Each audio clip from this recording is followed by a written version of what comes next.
Hello everyone, this is NPC's Economics. During the early days of the pandemic, the United States government pulled out all stops to prevent the economy from crashing, from handing out stimulus checks to PPP loans to student loan pauses to mortgage and rent eviction moratoria to extra unemployment benefits.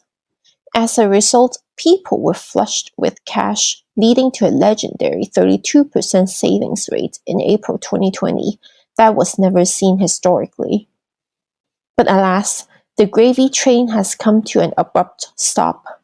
The personal savings rate in March 2024 was just 3.2%, an almost historic low.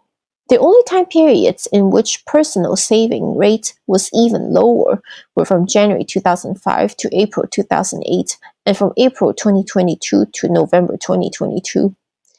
During both periods, home prices went to the moon. Coincidence or not? Wait a second. Aren't wages rising faster than inflation? That's what establishment cheerleaders have been saying. And if this is true, then why are consumer sentiments so sour? Besides, even some establishment cheerleader economists, such as Larry Summers, are coming to say that using the pre-1983 method, the consumer price index would have peaked at 18% in November 2022, instead of 9% in June 2022. My main beef with these cheerleaders is that they typically use the CPI, which is not even the Federal Reserve's preferred index of tracking inflation. Instead, these pundits could have used the personal consumption expenditure, which is the Federal Reserve's preferred inflation tracker. Dude, at least get the basics right. So this is PCE. By indexing it to the same starting point as median earnings, you can see that the PCE has far outpaced the median earnings of wage and salary workers. Even when comparing the same period, both PCE per capita and PCE's cumulative growth have outpaced that of wages. Even if wage growth is pulling ahead of inflation, per the Center for American Progress propaganda, then how come personal savings rate is so low? Clearly, something is missing, and I don't think the CPI is adequately capturing the big picture. So let's dive into the data itself. Personal income, expenditure, and saving data come from the Bureau of Economic Analysis National Income and Product Accounts, or NEPA for short. You can download an Excel version that contains all NEPA tables. First, let's look at Table 2.6. The monthly personal income and its disposition of NEPA.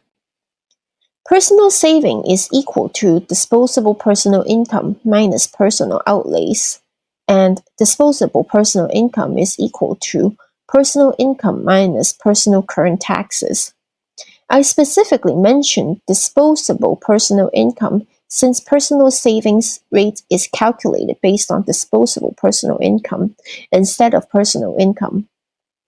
By definition, what people take home is net of taxes and contribution to welfare programs such as Social Security and Medicare.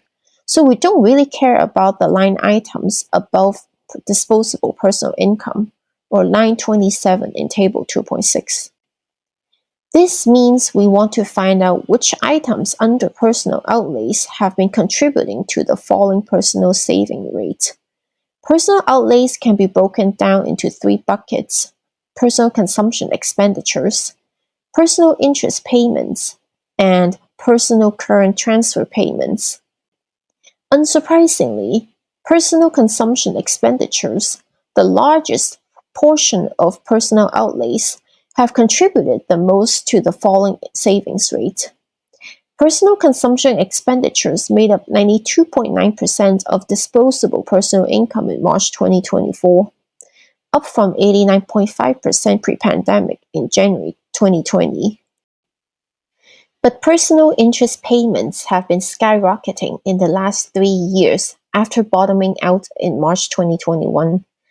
And as for personal current transfer payments, it climbed steadily from early 1980 until it plateaued around late 2007, right before the Great Recession, and has been going sideways since then.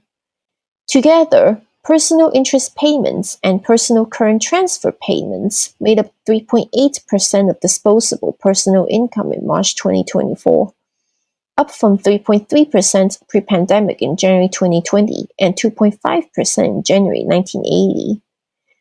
Americans' personal saving rate was not always this abysmal. In fact, personal saving rate used to be above 10% in the 1960s and was moving up until the oil crisis in the mid-1970s.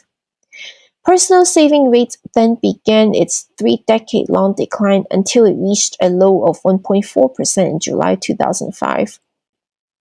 Curiously, this is highly correlated with the Fed funds rate, which peaked in 1981 and had been falling until recently.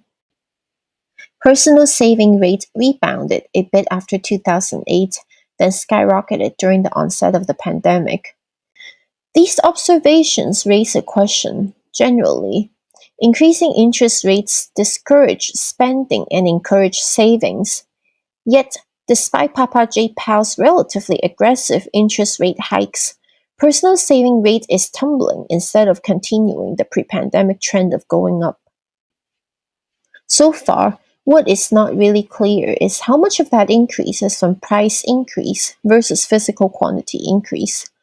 Personal expenditure on goods and services can be decomposed into price and physical quantity components, which correspond to NEPA tables 2.8.4 and 2.8.3 respectively.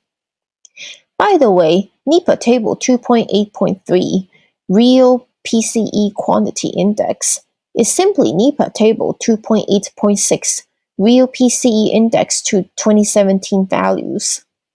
And the product of Real PCE Quantity Index and PCE Price Index is equal to nominal PCE NEPA table 2.8.5 index to 2017 values. In a sense, table 2.8.3 looks at the quantity of goods and services consumed. Between January 2020 and March 2024, the units of goods and services consumed went up by 11.1%. During the same period, population increased by 1.5%. That means per capita, the quantity of goods and services consumed increased by 9.5% between January 2020 and March 2024. This also implies during the same period, compared to pre-pandemic, quantity of goods consumed went up 20% in aggregate and 18% per person, and the quantity of services consumed went up 7% in aggregate and 5.6% per person. Do these numbers from the Bureau of Economic Analysis seem believable? Are Americans really just consuming conspicuously, despite ample complaints on price increases?